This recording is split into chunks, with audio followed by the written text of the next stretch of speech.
हम किशोरी झा अहाँ सब गोटा के नमस्कार करै छी और अपन यूट्यूब चैनल किशोरी झा मैथिल पर सब गोटा के स्वागत करै छी। आई हम आयल छी जे दुर्गा पूजा में लगभग भगवान जिनका संतान देने छथिन ओ सब खोइच भरै छथिन भगवती के, दुर्गा जी के, और भरक चाही। तो आई हम वह बताबऽ जा रहल छी जे खोइच में की डालल जाइ छै और केना भरल जाइ छै।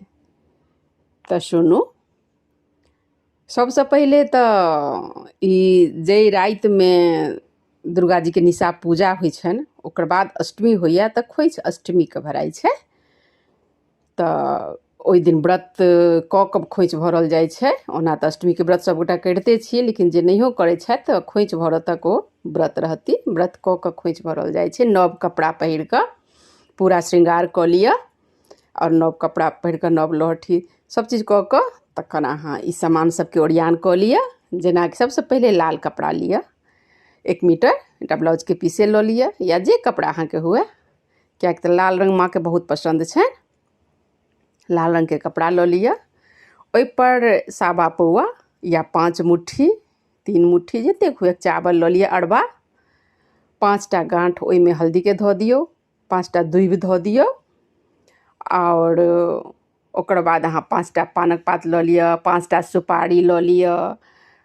माता जी के जतेक छनि श्रृंगार के चीज, 16 श्रृंगार के सब चीज अहाँ दऽ दियौ। जेना भेल सिंदूर, लहठी, बिंदी, काजल, लिपस्टिक, मेहंदी, पैररंगा, कान के, नाक के, अहाँ जतेक चीज दऽ सकियन, पायल, जतेक चीज दऽ सकियन श्रृंगार के हुनकर सबटा।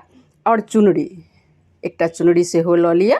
जय माता जी लिखल अबै छै, नहि तऽ ओनाहु चुनरी कोनो एकटा ल लिअ, ओ ल लिअ।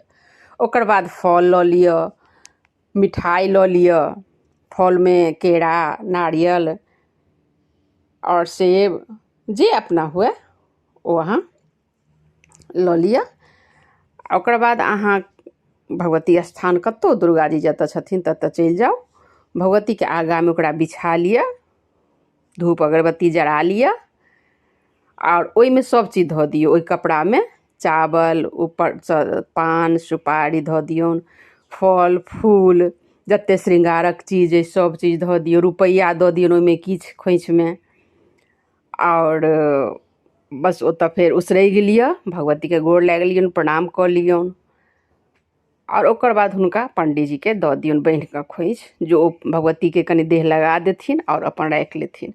बहुत ठाम की होइ छै तऽ पंडित जी ओइ में से अहाँ के लहठी सिंदूर जेना दऽ देलथि तऽ लोक हुनकर आशीर्वाद समझ के लऽ लिअ, बहुत पैघ बात छै। बहुत ठमा नहि दै छथिन तऽ कोनो बात नहि छै। अहाँ दुर्गा जी के चढ़ा कऽ नारियल फोड़ि लिअ एकटा, भगवती के पानि चढ़ा दियौन जल, और ओकर बाद अहाँ फेर अपन वापस चलि आउ प्रणाम कऽ कऽ। ओकर बाद अहाँ खा सकै छी जे व्रत अष्टमी के नहि करै छी। आ जे करै छी अष्टमी व्रत हुनका तऽ व्रते रहत। तऽ अहिना कऽ खोइछ भरल जाइए। तऽ सब गोटा भरू और एकरा जरूर सुनी एक बार।